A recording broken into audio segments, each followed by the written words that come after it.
কান্নাচাপা চৈত্র উপন্যাসের শেষ পর্ব। রুক্ষ রংচটা চৈত্রের বিকেল। সুপারমার্কেটের বাহিরে নির্দিষ্ট স্থানে দাঁড়িয়ে আছে ফারহাদ বিপুল। নির্বিকার চাহনি, হাতে জ্বলন্ত নিকোটিন। সূর্যের ম্লান আলোয় স্নাত কীর্তি এসে তার পাশে দাঁড়ায়। মেয়েটার গায়ের ওপর নকশি চাদর। অশান্ত নেত্রযুগল সম্মুখে উপস্থিত পুরুষে স্থির। বিপুল একগুচ্ছ ধোঁয়া উড়িয়ে দেয় শূন্যে।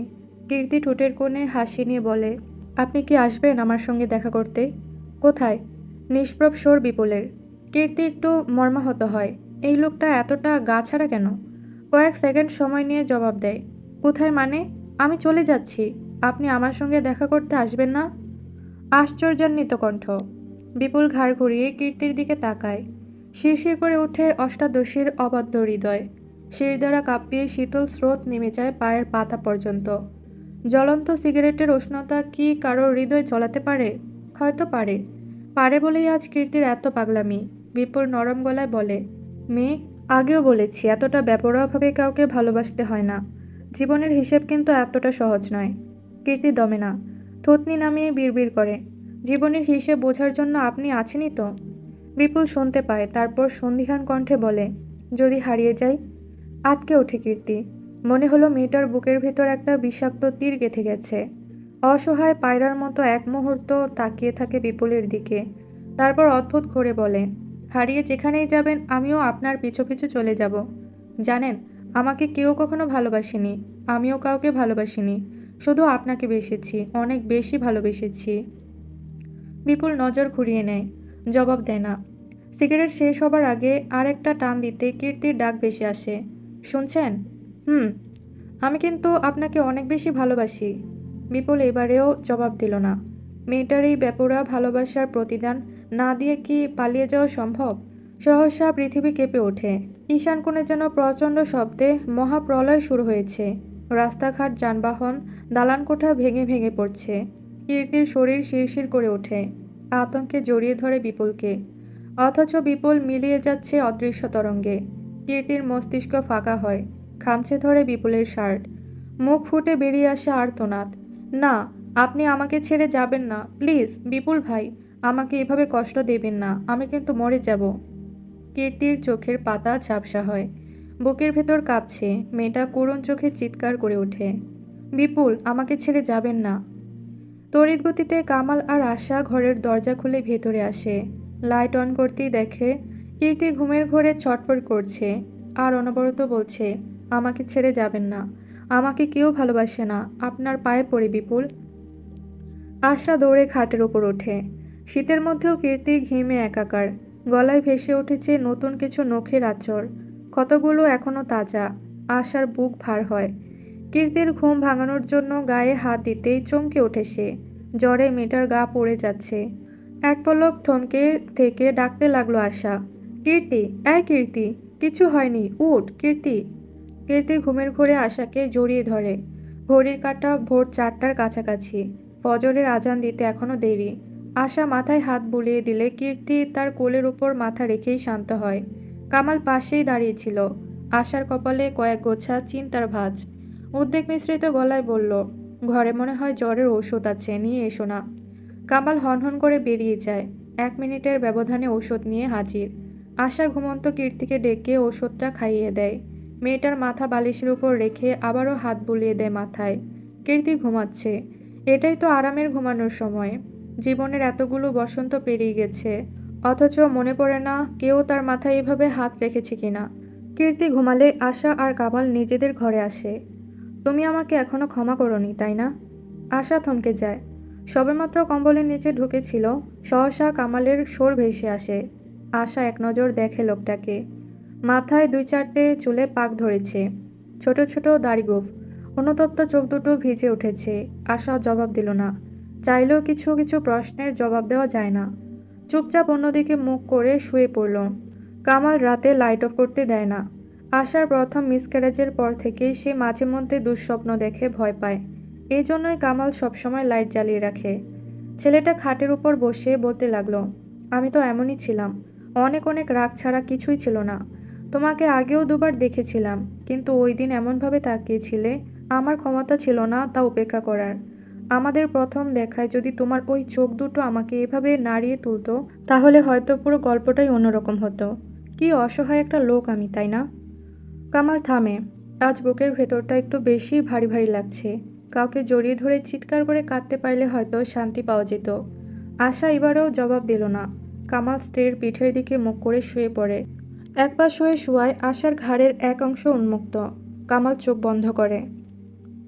ভোরের আকাশ ফিকে আভায় সজ্জিত। দূর মসজিদ থেকে আজানের সুমধুর ধ্বনি ভেসে আসে। পাখিরা উড়াল দেয় বিস্তীর্ণ গগনের অজানা গন্তব্যে। ধর্মপ্রাণ মুসলমানরা শীতের প্রহার ব্যর্থ করে ছুটে যাচ্ছে নামাজের উদ্দেশ্যে। ভোর 6টার দিকেও যেন আলো ফোটেনি। শুভ্র কুয়াশার চাদর ভেদ করে একটি ট্রাক এগিয়ে আসে। বাসাবাড়ির ময়লা সংগ্রহের ট্রাকটি আভিজাত এলাকার জামান ভিলার সামনে দাঁড়ায়। দুজন লোক কাঁপতে কাঁপতে ময়লা ফেলার নির্দিষ্ট স্থানের দিকে দৌড় দেয়। চালক গাড়ির ভেতরে বসা, দুহাতের তালু ঘষে উত্তাপ তৈরি করার চেষ্টা করে। আকস্মিক বাহির থেকে চিৎকার ভেসে আসে, ওস্তাদ, ওস্তাদ, দৌড়ে আসুন! বুঝতে পারতেছি না এখানে কি হয়েছে। চালক অঘটন কিছু আন্দাজ করে বিলম্বহীন উপস্থিত হলেন ঘটনাস্থলে। শীতে কাবু 3জন লোক দাঁড়িয়ে আছে মৃত একটি লাশের সামনে। সারা রাতের তীব্র শীতে লাশটা বরফখণ্ডের মতো জমে গেছে। তবুও চালক ধমকে উঠলেন, দেখ আগে বেঁচে আছে কিনা। ধমকের তোড়ে মুখ থেকে উষ্ণ ধোঁয়া বেরিয়ে আসে। একটা ছেলে কাতর কণ্ঠে জবাব দেয়, আমি দেখেছি ওস্তাদ, বেঁচে নেই। পুরা শরীর বরফের মতো শক্ত হয়ে গেছে।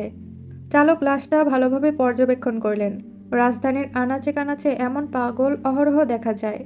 তাদের সকলের নিজস্ব গল্প রয়েছে। বিপুলের নির্লিপ্ত চোখ দুটো এখনো খোলা, স্বচ্ছ মণিজোড়া খোলাটে হয়ে গেছে। চালক লোকটা সহ্য করতে পারলেন না, মুখ ফিরিয়ে ক্ষোভ ছাড়লেন। শালা বড়লোকের বাচ্চারা রাত বিরেতে মদ গাঁজা খেয়ে গাড়ি চালাবে, আর যখন যাকে ইচ্ছা ঠুকে দেবে। একদিন বাগে পায় শুধু। সঙ্গের একজন ছেলে জিজ্ঞাসা করল, লাশটার কি করবো ওস্তাদ? কি আর করবি, সঙ্গে নিয়ে চল, ময়লা ফেলানোর সময় আশেপাশে কোথাও পুঁতে দেব। ফোঁস করে একটা দীর্ঘশ্বাস ছাড়লেন লোকটা। দুজন ধরাধরি করে বিপুলের লাশটা গাড়িতে তুলল, নিয়ে চলল অনেক দূরে। মতিউর রহমান এতদিন লাঠির আঘাত করেও তাকে এই বাড়ির সামনে থেকে সরাতে পারেনি, অথচ আজ কত সহজেই সে চলে যাচ্ছে। আচ্ছা, পৃথিবীর বুক থেকে কি এভাবেই বিপুলের নাম মুছে যায়? তাদেরকে আর কেউই মনে রাখে না? অভিজাত এলাকা থেকে বহুদূরে ময়লা ফেলানোর আস্থা করে দুর্গন্ধময় একটি নর্দমার পাশে বিপুলের নিথর দেহটা পুঁতে রাখা হয়। ছেলেটা একদিন কীর্তির কাছে বলেছিল, তুমি চাইলে আমার কবরের উপর ফুলের চারা রোপণ করতেই পারো। মানুষ অবহেলা করলেও একদল প্রজাপতি আর একদল মৌমাছি ছুটে আসবে। ছেলেটার সেই ইচ্ছাটাও পূরণ হলো না। ভবিষ্যতে কেউ হয়তো জানবেও না উক্ত স্থানে ফারহাদ বিপুল নামের একজনকে কবর দেওয়া হয়েছে। কতগুলো ঘন্টা, কতগুলো দিন নদীর স্রোতের মতো গড়গড় করে বয়ে গেল, অথচ শ্যামদেহী কীর্তির চোখের জল শেষ হলো না। গন্তব্যহীন অপেক্ষার প্রহর গুনতে গুনতে হাঁপিয়ে ওঠা মেয়েটার শরীর খুবই খারাপ। হৃদয় কখনো কখনো যেন মোচড় দিয়ে ওঠে। ধুমঝড়ে কেঁপে ওঠে তনুমন। ডিসেম্বরের 27 তারিখে সেই স্বপ্ন, বিপুল তার কাছ থেকে চলে যাচ্ছে। মেয়েটাকে ভিতর থেকে পোড়াচ্ছে। শীতের প্রকোপ এখনও কমেনি। রাহেলা বেগম ফজরের নামাজ আদায় করে আবার ঘুমিয়েছেন, এখনও ওঠেননি। আশা গায়ে চাদর দিয়ে ঘর থেকে বের হয়। প্রথমেই রান্নাঘরের দিকে পা বাড়ায় মেয়েটা। দুদিন ধরে নিয়মিত মাথা ব্যথা হচ্ছে। চোখের ডাক্তার দেখিয়ে চশমাটা বদলাতে হবে। শম্পা খাতুন আগুনের আঁচে হাত গরম করছেন। চুলোয় মাংসের তরকারি। আশা গলা খাকারি দিয়ে বলল, আন্টি, মা কি উঠেছেন? শম্পা খাতুন আশার দিকে তাকিয়ে জবাব দিলেন, ফজরের নামাজ পড়নের পর আবার ঘুমাইছে, ওঠেনি আর। ঠিক আছে। আশা 2 তলার কীর্তির ঘরে গেল। ঘরটা আর আগের মতো নেই। মেয়েটার পাগলামির তোড়ে দিন দিন অবলীলাক্রমে বাড়ছে। গতকাল রাতে জানালার কাঁচ ভেঙে হাতের শিরা কেটে ফেলেছিল। রক্তক্ষরণ হয়েছে খুব, তবে সঠিক সময়ে আশা দেখে নেওয়াই রক্ষা। মেয়েটাকে এখন কোনো মতেই বোঝানো যাচ্ছে না। আশা দরজা খুলে উকি দেয়। খাটের উপর এলোমেলো অবস্থায় চেতনাবিহীন নিথর দেহটা পড়ে আছে। পরনের শাড়িটা আরও বেশি মলিন, বেশ কয়েক জায়গায় ছেঁড়া। লাবণ্যতা শূন্য, রুক্ষ ত্বক, চেহারায় অজস্র ক্ষত। কি করুণ অবস্থা তার। আশার বুক ভারী হলো, ভিজে এলো আঁখি পল্লব। মেয়েটাকে দেখলে নিজেকে ধরে রাখা কঠিন। জীবনে একটু সুখই তো চেয়েছিল বেচারি মেয়েটা। বাড়ি গাড়ি বিষয় সম্পত্তি কিছুই চায়নি, শুধু একটা মানুষ, এক টুকরো জমি। বুক চিরে দীর্ঘশ্বাস বেরিয়ে এলো আশার। দরজাটা এগিয়ে দিয়ে নিজের ঘরে গেল সে। কামাল গোসল করে বের হয়েছে সবেমাত্র। আজ তাকে শহরের বাহিরে যেতে হবে। ফিরতে ফিরতে রাত, তাই আগেভাগেই গোসল করে ফেলল। আশা খাটের উপর উঠতে যাবে, সহসা কামাল একটা কাগজের গোলাকার একটা বল হাতে নিয়ে জিজ্ঞাসা করলো, এটা কি? জরুরি কিছু নাকি? এভাবে রেখেছো কেন? আশা খেয়াল করে কাগজটা বেশ কিছুদিন আগে রাস্তার ওই পাগলটা তার দিকে ছুঁড়ে দিয়েছিল, কিন্তু খুলে দেখার কথা মনে ছিল না আশার। কি থাকতে পারে নোংরা কাগজটাতে? আশার খুব একটা কৌতূহল হলো না। এমনিতেই মন মেজাজ ভালো নেই। ফোঁস করে বলল সে, কিছু না, ফেলে দাও। কিন্তু এখানে কিছু লেখা আছে তো, মানুষের হাতের লেখা। কামাল ভ্রু কোঁচকায়। কাগজটা খুলতে খুলতে একবার তাকায় আশার দিকে। আশা খাটের উপর থেকে নামে। ভালো লাগছে না তার, মাথা যন্ত্রণায় ফেটে যাচ্ছে। তাৎক্ষণিক কামাল প্রথম শব্দটা উচ্চারণ করল, বৃষ্টিবালা।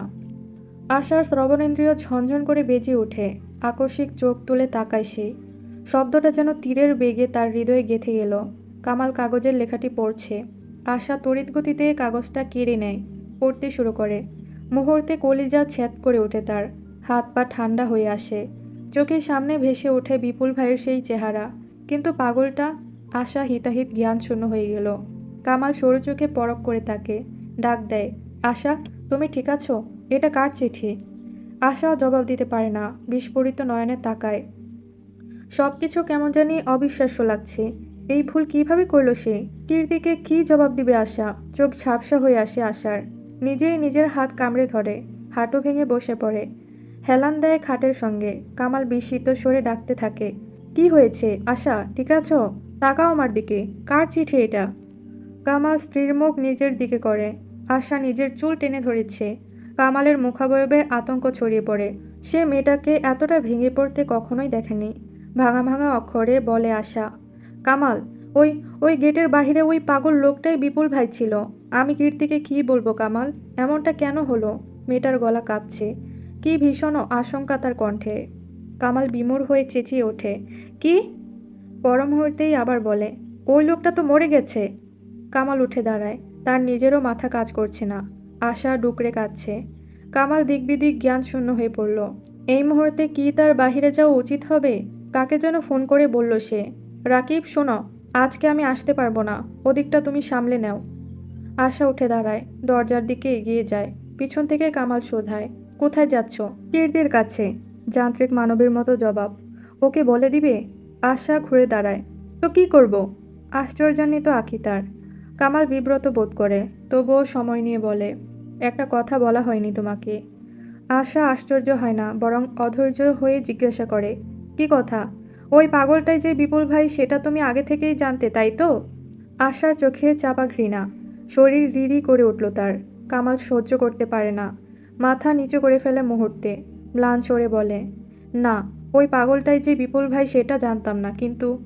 কীর্তি এখনও বেঘরে ঘুমাচ্ছে। জানালা ভেদ করে মৃদু আলো ছুঁয়ে দেয় তার খসখসে ত্বক। কোমল চোখের পাতা দুটো বন্ধ। আশা ঘরে প্রবেশ করে। মেয়েটার কাছে এগিয়ে আসে। কয়েক মিনিট নির্বাক দাঁড়িয়ে থেকে দেখে মেয়েটাকে। আশার চোখ দুটো চিকচিক করছে। বুক চিরে কান্না আসছে। ঠোঁট কামড়ে কান্না থামায় সে। কীর্তির শাড়ির আঁচল ঠিক করে ডাক দেয়, বৃষ্টিবালা। প্রথম ডাকে গলাটা কেমন জানি কেঁপে উঠল। 2 সেকেন্ড থেমে আবার ডাক দেয়, এই যে বৃষ্টিবালা, উঠবি না? বৃষ্টিবালা। আশার নরম হাতের ছোঁয়া পেতেই কীর্তির চোখ মিটমিট করে তাকায়। নামটি কর্ণগোচর হতেই সম্বিত ফিরে। শ্যামল বর্ণের সুকেশিনী লাফিয়ে ওঠে। অভিমান ও ক্ষোভে তেতে ওঠে ভেতরটা। কি বললি? খবরদার, আমাকে ওই নামে ডাকবি না। শুধু বিপুল আমাকে ওই নামে ডাকবে। তোরা সবাই খারাপ। আমি সাড়া দিব না। আশার কীর্তিকে জড়িয়ে ধরে হাওমাও করে কাঁদতে ইচ্ছে করল। কিন্তু এখন কাঁদলে তো হবে না। একটু শক্ত থেকে তাকে বোঝাতে হবে। আশা ঠোঁটের কোণে মুচকি হাসি আনার বৃথা চেষ্টা করে বলল, তোর জন্য চিঠি এসেছে। কীর্তি সরু চোখে তাকায়। আমার জন্য চিঠি? কে পাঠিয়েছে? নিজেই দেখ। আশা কাগজটা এগিয়ে দেয়। কীর্তি পড়তে শুরু করে, বৃষ্টিবালা, অনেকগুলো চিঠি লিখেছি তোমার নামে, কিন্তু একটাও হয়তো তুমি পর্যন্ত পৌঁছায়নি। এটাও পৌঁছাবে কিনা জানি না। এই যে শেষ বিকেলের মেয়ে, সম্ভব 1000 বছর কাটিয়ে দেওয়া তোমার পথ চেয়ে। আমি ঠিক করেছিলাম জীবনে কখনো কারো প্রেমে পড়ব না। এই শহরে বিপুলের যে প্রেম করা ভীষণ রকমের বারণ। তবুও তুমি অনাকাঙ্ক্ষিত তিথির মতো এলে। মেয়ে, তোমাকে ফিরিয়ে দিতে দিতে কখন যে এতটা আপন হয়ে উঠেছ বুঝতেই পারিনি। মা যখন নবনীর সঙ্গে আমার বিয়ে ঠিক করলেন, ভেবেছিলাম তুমি হয়তো ফিরে যাবে, আমাকে ভুলে যাবে। কিন্তু তোমার পাগলামির কাছে আত্মসমর্পণ করতে বাধ্য হলাম। তোমাকে বলা হয়নি, আমিও তোমার ছোট্ট সংসারের লোকটা সামলাতে পারিনি। তাই মৃত্যুর দোরগোড়া থেকে বারবার ফিরে এসেছি তোমার দুয়ারে। অথচ ভাগ্য অন্য কিছুই চেয়েছে। তোমার দেখা পাইনি আমি। এই শহর এমন কেন? এই লোকগুলো এমন কেন? ওরা আমাদের এক হতে দিল না কীর্তি। তোমাকে সংসার করতে দিল না, আমাকেও দিল না আমার বৃষ্টিবালা। এই জন্মটা বৃথাই গেল। পরের জন্মে না হয় সংসারের স্বাদটা মিটিয়ে নিও। কীর্তি নিচের কথাগুলো আর পড়তে পারল না। কেউ যেন মেয়েটার হৃৎপিণ্ড খামছে ধরেছে। হাঁসফাঁস লাগছে খুব। হাওয়া করে কেঁদে উঠল মেয়েটা।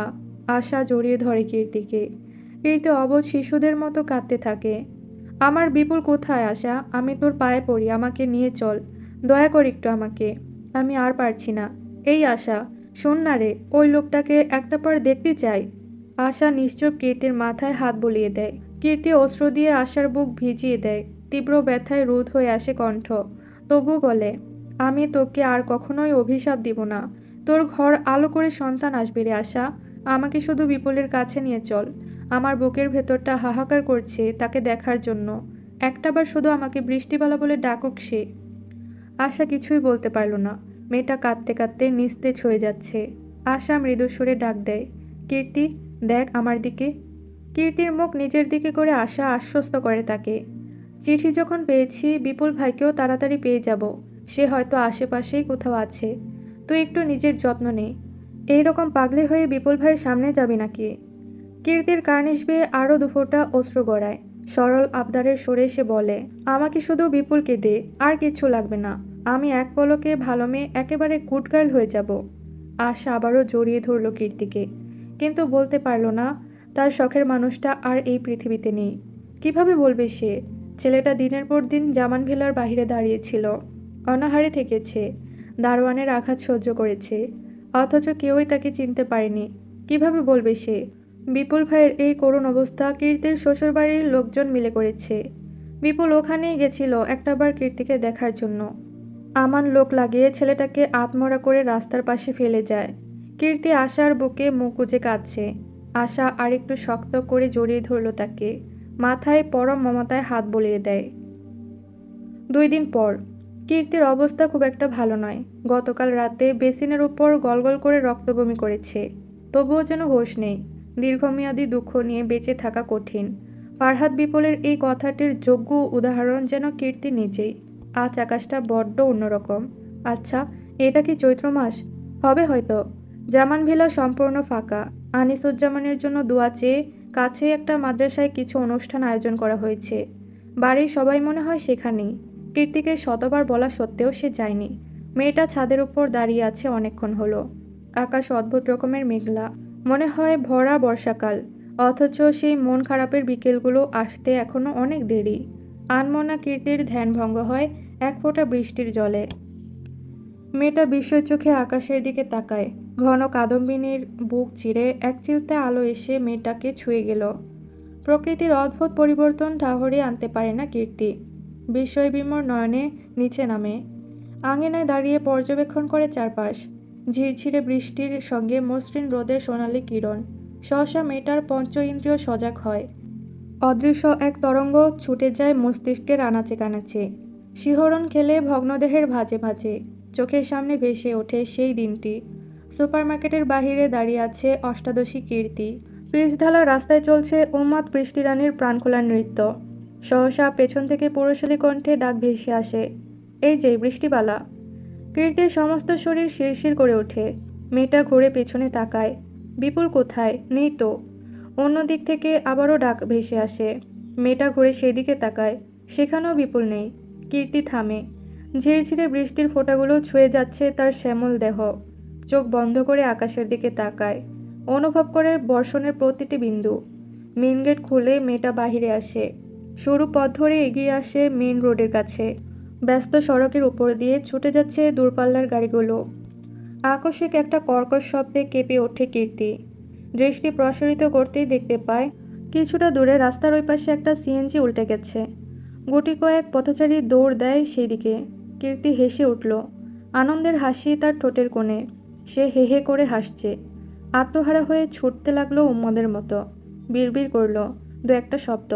এই তো, এখানেই বিপুল আছে। কোথায় বিপুল? ঝিরঝিরে বৃষ্টির তোড় বেড়েছে খানিকটা। সোনালি রোদে বড় বড় দালান কোঠার চূড়া হাসছে। এদিকে কীর্তি ব্যস্ত সড়কের পাশ ধরে দৌড়াচ্ছে। শাড়ির আঁচল ধুলো কাদায় মাখামাখি। সেদিকে খেয়াল নেই তার।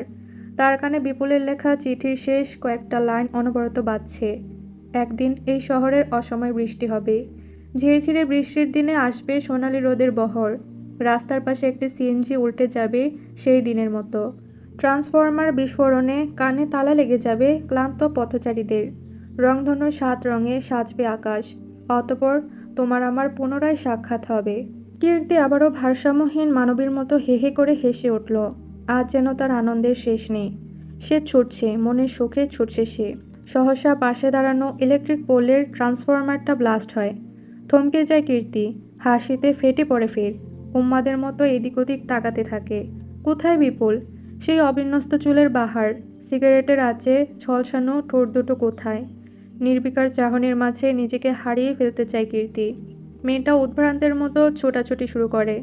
জ্ঞানশূন্য কীর্তি কখন যে ফুটপাত ছেড়ে মাঝ রাস্তায় চলে এসেছে তা হয়তো নিজেও বোঝেনি। তার কানে বেজে উঠল রংধনুর 7 রঙে সাজবে আকাশ। পাগলি মেয়েটা দেখল না, পেছন থেকে একটা ট্রাক তার দিকে ছুটে আসছে। ঠোঁটের কোণে প্রশান্তির হাসি নিয়ে চোখ দুটো বন্ধ করল। ওই তো আকাশে রংধনু উঠেছে। ওই তো বিপুল, হাত দুটো পেছনের দিকে বেঁধে নিজস্ব ভঙ্গিতে দাঁড়িয়ে আছে। ঠোঁটের কোণে রহস্যময় হাসির ঝিলিক তার। কীর্তি চোখ মেলে ডাকল তাকে। অবিন্যস্ত চুলের বিপুল দাঁড়িয়ে আছে। তামাটে গায়ের রং, ছোট ছোট দাড়ি গোঁফ, দু চোখে শতাব্দীর নির্লিপ্ততা। কীর্তি তার সামনে হাঁটু গেড়ে কাঁদছে। এমনটা কেন হলো বিপুল? আমি তো শুধু একটা সংসারই চেয়েছিলাম। এক টুকরো জমি আমাকে দিলে কি খুব বেশি ক্ষতি হয়ে যেত? কেন হলো এমন? জবাব দেন। আজ সে প্রিয় পুরুষের বিচ্ছেদে পড়তে থাকা সেই আত পাগলি কীর্তি নয়, বরং কলেজ পড়ুয়া সেই অষ্টাদশী মেয়ে। কালো চুল, শ্যামল বর্ণ আর ঠোঁটের পাশে কুচকুচে কালো তিল। ফারহাদ বিপুলের বৃষ্টিবালা সে, অথচ বিপুলের পক্ষ থেকে জবাব আসে না।